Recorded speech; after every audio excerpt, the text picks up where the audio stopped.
Fala galera, mais versão! Mais um avião foi revelado do Major, terceiro Major do ano. Não esqueça que são 4 grandes atualizações por ano, estamos na terceira, o segundo avião foi revelado. O King 6, bombardeiro premium da China, nível 4, galera. Eu achei que pelos leaks ia vir de linha, mas não veio, inclusive veio a versão Turbo Hélice, veio de Premium. Mais uma vez não vamos conseguir voar esse avião, para quem não tem Premium. E é igual o Beriev, galera, o BE-6 que tinha pela Rússia.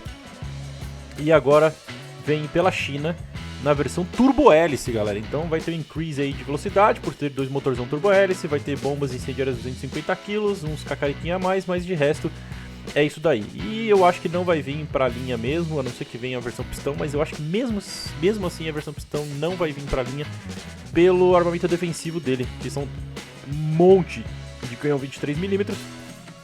Então, eu acho que mesmo assim não vem. Ele tem 4 toneladas de bomba, canhões de 23mm, os motores turbo-hélices dão um manejo a mais, né?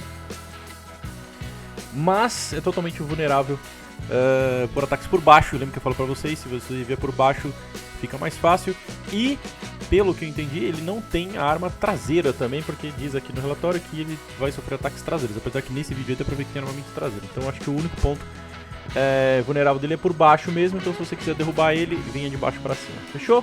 Então tá aí, galera, King 6, segundo avião do Major, saiu na sexta-feira, 29 de agosto, hoje, na sexta-feira, mais um avião. Então deve vir aí, esperamos dentro da margem, tá aí pra vir o trailer, imagino que deve vir lá pra quinta-feira da semana que vem, tá? Ao vez, tá? Apesar que já saiu 2 navios hoje também.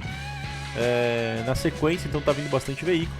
Então eu imagino que se estourando não sair o trailer na semana que vem, com certeza absoluta sai na próxima, a não ser que tenha algum atraso, porque ele tá dentro daquela margem dos últimos 10 anos, saindo mais ou menos perto dessa semana. Beleza, galera? Então tá aí o King 6, o novo avião bombardeiro premium da China, nível 4.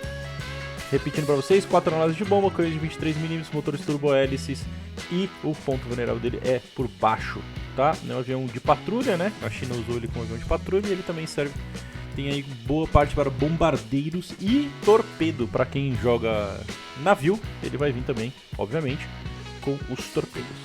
Beleza, galera? Então tá aí mais um avião do Major, segundo revelado para o terceiro Major do ano.